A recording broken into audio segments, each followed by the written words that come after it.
Very often in transfer windows, there's just that one club that takes things a little bit too far, spends a little bit too much money, buys a little bit too many players. Fulham did it quite famously recently, and last season a lot of people thought it was Nottingham Forrest and they were going to just drag themselves into relegation with just what a cluster they made of their transfer policy last summer. But they saved themselves from relegation and they're here to fight another day. So how have Nottingham Forest been in this transfer window? Now the key difference this time around for Nottingham Forest is they didn't have that many significant outgoings. You know, when they got promoted, there was a real sea change in the squad. I think they had a few guys on loan and a few guys that got sold out off the back of their promotion. And it felt like they had a lot more of a plan in mind, you know, where they were going to try and sell a guy and then get somebody else in, hopefully try and lift the quality of the squad, go through pre-season, get a game or two under their belt, and hopefully as the window went on, opportunities would arise and maybe they could strengthen their team. Over the 25 departures that you can see here, I'm not sure I would class any of them as being significant. Brennan Johnson, of course, on deadline day going to Tottenham, sure, but outside of that, no. But it's the arrivals list that really does grab the eye. You know, they've done very well, in my opinion, to get Divock Origi back into the Premier League, and then across the board, they've went for high caliber, high prospect guys. They're throwing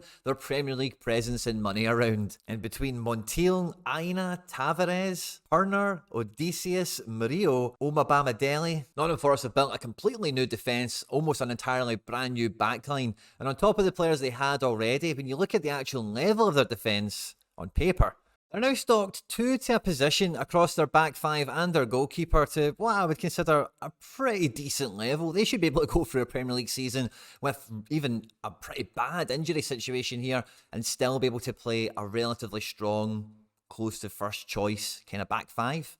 Now, the midfield area for Nottingham Forest is probably where I'm getting the most excited. Seeing guys like Ibrahim Sangare, Audrey Santos come in from Chelsea. The Danilo guy that's been playing as well looks pretty handy. Yates has done pretty well for them. And then you add in Nicolas Dominguez coming in from Bologna. And when you pack that midfield out, thinking there's only going to be 2 of these guys ever really playing, again, it just feels like they've got the same kind of profile of guy over and over again to cover both of their spots to make sure that no matter what is going to face them this season, injuries and suspensions, they're going to do pretty well. So far, so good. And then when you move into the attacking areas, Brennan Johnson obviously is a huge loss, but Callum Hudson-Odoi coming in to give a left wing option. Alanga similarly can offer a wing option. Both these guys are versatile, can play left and right, of course.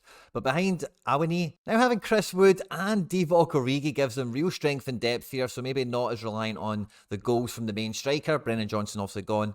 Awani's still here. And overall through this transfer window, Nottingham Forest have sold 25 players for 64 million and they've bought 26 for 126 million. So they are actually £61 million in on this transfer window. And after the transfer window they had last summer, there's a lot of pressure on this squad to deliver. Make sure that they finish higher up the table than they did last season.